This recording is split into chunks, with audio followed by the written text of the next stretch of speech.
मतलब कहते हैं डॉक्टर बनने के लिए चूहे का ऑपरेशन होता है, बिल्ली का ऑपरेशन होता है, सारे ऑपरेशन हम पे ही करोगे क्या? अल्लाह बख्शी है जो शान मुझे उस शान में रहने दे, नूर अपना मेरे ईमान में रहने दे। मुझे नहीं आता घर में बुज़दिलों की तरह छुप के रहना, मैं मर्द हूँ, मुझे मैदान में रहने दे। अरे पुलिस इसलिए 4 डंडे मुझ जैसे गरीब को रोड पे मार देते क्योंकि देश में न्याय भी पैसे से मिलता है। वकील खड़ा करने के लिए 5000 कहां से लाए? पुलिस 5 थप्पड़ खिंचा के मार देती है। नमस्ते ट्रम्प, नमस्ते ट्रम्प। हम अनपढ़ गवार लोग हैं लेकिन जज्बात रखते हैं। मोदी जी कहते थे नमस्ते ट्रम्प, तो मोदी जी को ट्रम्प कहते थे नमस्ते मोदी, ऐसी कुछ था। अब दुनिया देखो, अमेरिका ने डोनाल्ड ट्रम्प के में जब सत्ता में आए ना डोनाल्ड ट्रम्प अमेरिका में, तो उन्होंने कहा अमेरिका फर्स्ट, तो दुनिया को लगा कि अमेरिका के अंदर अमेरिका फर्स्ट की बात कर रहे हैं। लेकिन उन्होंने दुनिया के 100 देशों के खिलाफ एक इकोनॉमिक वॉर छेड़ दिया और चाइना ने मुंह तोड़ जवाब दिया, यूरोपियन यूनियन ने मुंह तोड़ जवाब दिया, उनके सहयोगी कनाडा ने तो जैसे को तैसा जवाब दिया। और हम कहते हैं मोदी जी मुंह तो खोलिए, कुछ तो बोलिए।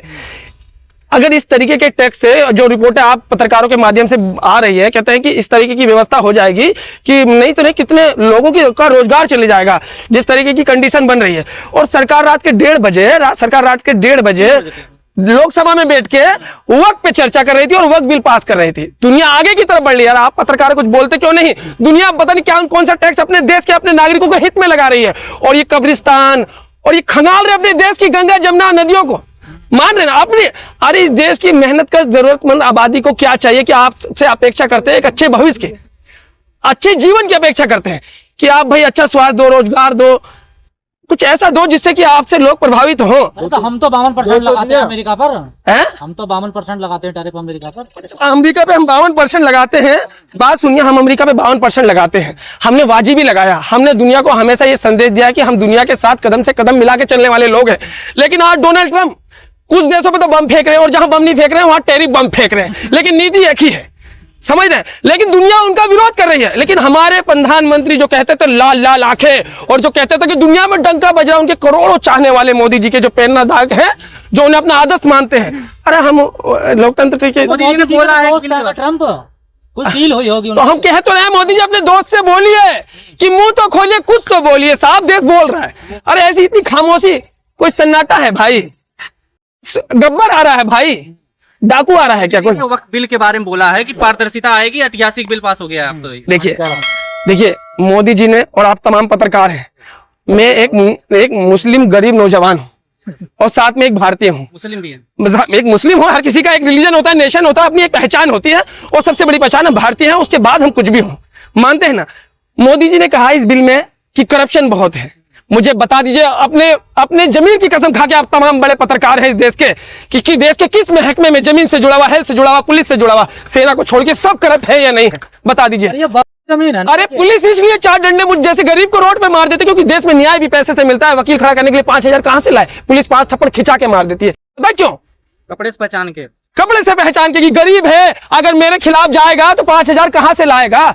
तो पुलिस के अंदर सुधार की जरूरत नहीं है क्या? जमीन से जुड़े मुद्दों में समाज से सुधार की जरूरत नहीं है? पटवारी से लेके पता नहीं कौन कौन से लोग हैं, सब करप्ट हैं, सब भ्रष्ट हैं। इस देश के आधे से ज्यादा अधिकारी भ्रष्ट हैं। अन्ना हजारे माइक लेके चिल्ला के मर गए। लाइए लोकपाल बोले कांग्रेस सुन नहीं रही। आप तो 14-11 साल हो गए ना जी, आप सुन लेते हैं ना जी, तो आप समर्थक में हैं, सुन रहे हैं ना।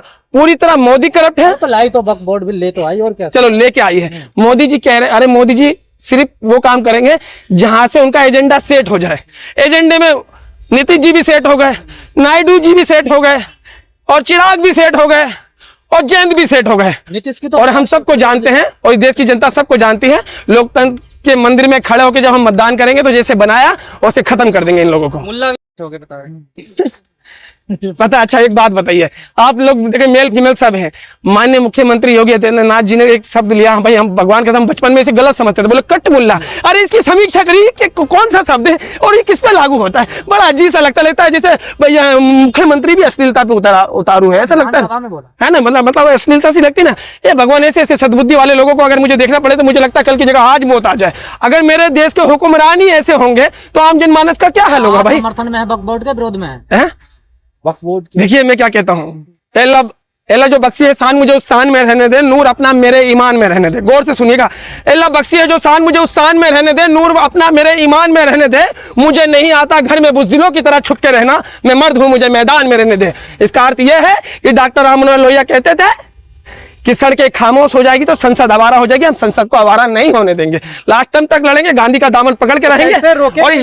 और इस हिटलरशाही और तानाशाही सरकार के जुल्म को मानने से सिरे से इनकार करते हैं। कैसे रोकेंगे जनाब? अरे सर, बिल देखिए, बिल तो पास हुआ है, लीगल लड़ाई है, कांग्रेस लड़ लिया है, हमारे MK स्टालिन लड़ रहे हैं, पूरा विपक्ष सुप्रीम कोर्ट गया है। संविधान की रक्षा के लिए सुप्रीम कोर्ट है। अगर सदन से, राज्यसभा से और लोकसभा से अगर कोई भारी चूक हो जाए, उसके लिए सुप्रीम कोर्ट है। और सुप्रीम कोर्ट से हम इस देश की हर मेहनत कश और अल्पसंख्यक माइनॉरिटी अपने अधिकारों के लिए, अपनी जरूरतों के लिए, अपनी चिन्ह और पहचान के लिए। कागज दिखाओ, जमीन लो अपनी, क्या दिक्कत है? कागज तो होंगे ना आप पे। अरे अगर इस देश में कागज मांगोगे ना, इस देश में कागज मांगोगे ना, इस देश में अगर कागज मांगने लगोगे ना, तो आधा हिंदुस्तान वीराने में आके खड़ा हो जाएगा। आधे से ज्यादा जमीन के मामले कोर्टों में चल रहे हैं, हाई कोर्ट में और सेशन कोर्ट में, सुप्रीम कोर्ट में, जिला स्तर पे चल रहे हैं, देश स्तर पे चल रहे हैं। वीराने में आ जाएगा देश। क्या बात कर रहे हैं आप? समझ रहे हैं? आपकी सोच के साँचे में ढल जाए, ये हो नहीं सकता। जवान काट दो, लहजा बदल नहीं सकता। तो है नहीं कागज आपके पास इसका मतलब? अरे कागज, हमारे क्या कागज लेने हैं आपको? आप सब है ना भाई, भगवान कसम, मुझे अगर भगवान कभी 2 पैसे देगा ना, आप सब लोगों पे केस करूंगा मैं। आप मीडिया ने ना भाई पूरा देश बेकार कर दिया है, समझ रहे? सुबह उठ के लोगों को पता नहीं क्या क्या समझाने लगते हैं। अमित शाह जी ने कहा ये कानून है और सबको मानना पड़ेगा। अच्छा, अमित शाह जी धमका रहे थे, और मैं आपके माध्यम से कहना चाहता हूं अपने केंद्रीय गृह मंत्री जी को, सर हमने आपको बनाया है, इस देश की जनता को धमकाइए मत, ना जाने कब हम आपको विपक्ष में बिठा दे। और ये जो सत्ता की अकड़ है ना, चंद दिनों की होती है। अरविंद जी भी बहुत चिल्ला रहे थे, विधानसभा में खड़ा होकर विधानसभा से ही आउट कर दिया दिल्ली की जनता ने। क्या बकवास करते हैं? आने वाले 30 साल तक वही रहने वाले हैं विपक्ष में। हाँ, वो खुद ही कह रहे थे कि अगले 15-20 साल तक जिंदगी, अगले पल का नहीं पता भाई इंसान को जिंदगी का। वो 30 साल का स्टेटमेंट लेके बैठे अपनी सरकार को लेके। नीतियां तो बनानी चाहिए भविष्य को लेके, इसमें कोई दो राय नहीं, लेकिन इतना कॉन्फिडेंट कि भाई हम 15-20 साल तक कहीं नहीं जा रहे। हमें मालूम है कि भैया आपका पूरा मीडिया संस्थान है, आपकी सरकारी मशीनरी है, आप पूरी तरीके से जो है कॉम्युनल हो गए हैं, देश को बांटने में लगे हुए हैं। अच्छा बात सुनिए, ट्रिपल तलाक आया, बोला कि हम मुस्लिम महिलाओं, मेरी बहनें मुस्लिम महिलाएं, मोदी जी का बयान था। क्या मेरी हिंदू बहनों पे अत्याचार नहीं होते? क्या उनके तलाक नहीं होते? क्या वो, छोड़िए, बहुत बोलेंगे तो बहुत दूर तक जाएगी। अत्याचार सब में, और सुधार की जरूरत सभी कौमों में, सभी धर्म में, सभी जाति में। सुधार कर दिया, यही तो कह रहे हैं बिल में सुधार। अरे भाई सारे सुधार हम पे ही होंगे क्या? अरे हमें क्या, वो मतलब कहते हैं डॉक्टर बनने के लिए चूहे का ऑपरेशन होता है, बिल्ली का ऑपरेशन होता है, सारे ऑपरेशन हम पे ही करोगे क्या? भाई क्या बात कर रहे हो?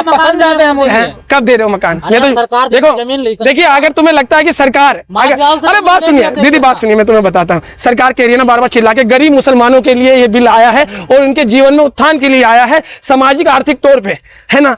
मुझे नहीं पता कि ये पहली बार सुना था पसमानदा, शायद मैं पसमानदा हो सकता हूँ, कहे तो मोदी जी की भाषा में दलित मुस्लिम हो सकता हूँ, समझ रहे हो? दलित मुस्लिम हो सकता हूँ, क्योंकि मैं गरीब हूँ, रेडी लगाता हूँ, 12 गज में सलम की झुग्गी में रहता हूँ। तो मोदी जी कब आप मेरा घर बनाएंगे और कब वक्त की संपत्ति से मेरे जीवन में और मेरे जैसे लोगों के जीवन में उत्थान कराएंगे? भाई झूठ है, प्रोपेगेंडा है, सरकार का भ्रष्ट और करप्ट सरकार है, पूरे देश का बेवकूफ बना दिया, ठगों पर हिंदुस्तान है नरेंद्र मोदी जी। आपको इस बात को मानना पड़ेगा। कब जेल हो जाएगी ना कोई पता नहीं है। किसे? आपको? हर किसी को। आपको नहीं लगता मुझे जेल हो जाएगी? पुलिस इतना मारेगी, मेरे पास तो वकील भी नहीं है।